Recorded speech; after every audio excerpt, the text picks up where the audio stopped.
اس video میں ہم ان عوامل کے بارے میں بات کریں گے جن کی وجہ سے لیتھوسفیرک پلیٹس ایک دوسرے کی نسبت حرکت کرتی ہیں۔ اس بات کا پہلا ثبوت یہ ہے کہ اکثر بر اعظموں کو دیکھ کر لگتا ہے کہ یہ ایک دوسرے میں فٹ ہو سکتے ہیں یا جڑ سکتے ہیں۔ مثلا جب آپ جنوبی امریکہ کا یہ حصہ دیکھیں جو کہ افریقہ کے برابر میں ہے، ایسا لگتا ہے کہ ایک وقت میں یہ کونے والا حصہ افریقہ کے ایک حصے میں پیوست تھا یا یہ دونوں حصے دراصل جڑے ہوئے ہی تھے۔ یہ چھوٹا سا ایک کلو ہے جو ہمیں بتاتا ہے کہ ایک وقت میں شاید تمام بر اعظم آپس میں جڑے ہوئے تھے اور پھر وقت کے ساتھ ساتھ یہ الگ ہوتے گئے۔ اب ایک دوسرے کلو کی بات کرتے ہیں۔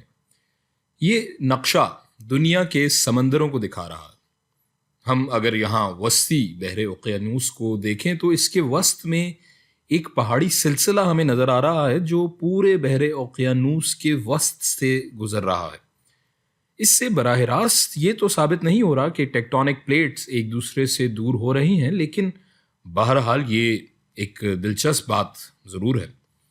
اس زیر زمین پہاڑی سلسلے کے علاوہ یہاں زیر آب آتش فشاں کی سرگرمیاں بہت زیادہ ہیں۔ اس میں میگما ہے اور لاوا ہے جو پانی میں باہر بہہ رہا ہے، جو اس پہاڑی سلسلے کی تشکیل بھی کر رہا ہے۔ وہی پہاڑی سلسلہ جو ہم نے دیکھا کہ پورے بحر اوقیانوس کے وسط سے گزر رہا ہے۔ دنیا میں پانی کے نیچے اس طرح کے اور بھی پہاڑی سلسلے ہیں، یہاں مثلا بحر الکاہل میں اور پھر یہاں بحر ہند میں بھی، لیکن اس سے بھی یہ نہیں پتہ چلتا کہ اصل میں یہ پلیٹس ایک دوسرے سے دور جا رہی ہیں، بلکہ مختلف ڈومینز میں علیحدہ دریافتوں سے پتہ چلتا ہے۔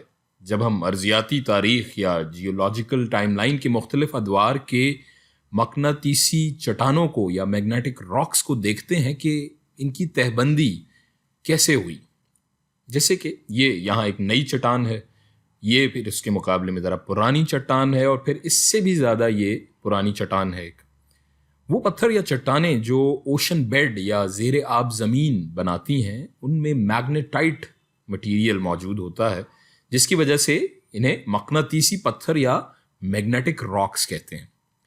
ارضیاتی تاریخ کے مختلف ادوار میں ان میگنیٹک راکس کی مختلف تہیں تشکیل ہوئیں، اور چونکہ زمین کی میگنیٹک فیلڈ بھی تاریخ اور وقت کے ساتھ ساتھ بدلتی آئی ہے، سو ہر تہ کی میگنیٹک فیلڈ بھی الگ ہے۔ میگنیٹک فیلڈ کہہ لیں یا میگنیٹک اورینٹیشن کہہ لیں، وہ الگ الگ ہے۔ مثلا جب ایک زمین کی ایک تہ لاوے کی مدد سے تشکیل پائی تو زمین کی میگنیٹک فیلڈ کے مطابق اس وقت ان پتھروں کی میگنیٹک فیلڈ کی سمت اس طرف تھی، اور یہ تہ اسی میگنیٹک الائنمنٹ میں منجمد ہو گئی پانی کے نیچے۔ لیکن جب اس سے اوپر کی تہ کی تشکیل ہوئی تو اس وقت زمین کی میگنیٹک سمت اس اوپر والی تہ کے مقابلے میں مخالف ہو چکی تھی۔ یوں اس تہ کی میگنیٹک فیلڈ کی سمت نیچے والی تہ کے مخالف منجمد ہو گئی۔ اب اس سب کا صرف ایک معقول نتیجہ ہے کہ زمین کی مختلف تہیں اپنی میگنیٹک فیلڈ کے مطابق سمت میں ایک بہت ہی سست رفتار سے حرکت کر رہی ہیں، اور ان کی اس حرکت کا دار و مدار اس بات پر ہے کہ کوئی مخصوص پلیٹ یا پرت یا تہ کس وقت کن حالات میں تشکیل پائی اور اس کی میگنیٹک فیلڈ کس سمت میں ہے۔ ایک وقت ہوگا جب یہ تمام چٹانیں ایک ساتھ ہوں گی۔ 1960 کی دہائی میں جب یہ نتیجہ اخذ کیا گیا کہ یہ مختلف پلیٹیں ہیں جو ایک دوسرے سے دور ہو رہی ہیں، اور ظاہر ہے کہ جیسا کہ ہم نے بھی بات کی کہ کسی وقت وہ ایک دوسرے کے ساتھ تھیں، تو آگے چل کر بھی یہ اخذ کیا گیا کہ ہو سکتا ہے یہ ایک دوسرے میں جو بھی پلیٹس حرکت کر رہی ہیں، موو کر رہی ہیں، تو یہ ایک دوسرے میں دوبارہ شاید ضم ہو جائیں۔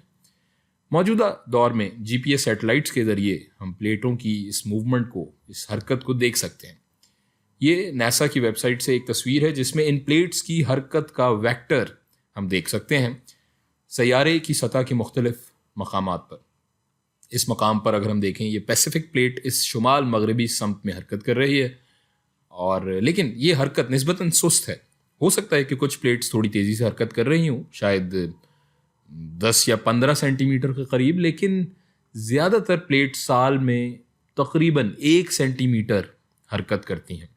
مثال کے طور پر یہ نازکا پلیٹ تقریباً اگر ہم یہاں دیکھیں جنوبی امریکی پلیٹ میں زم ہو رہی ہے.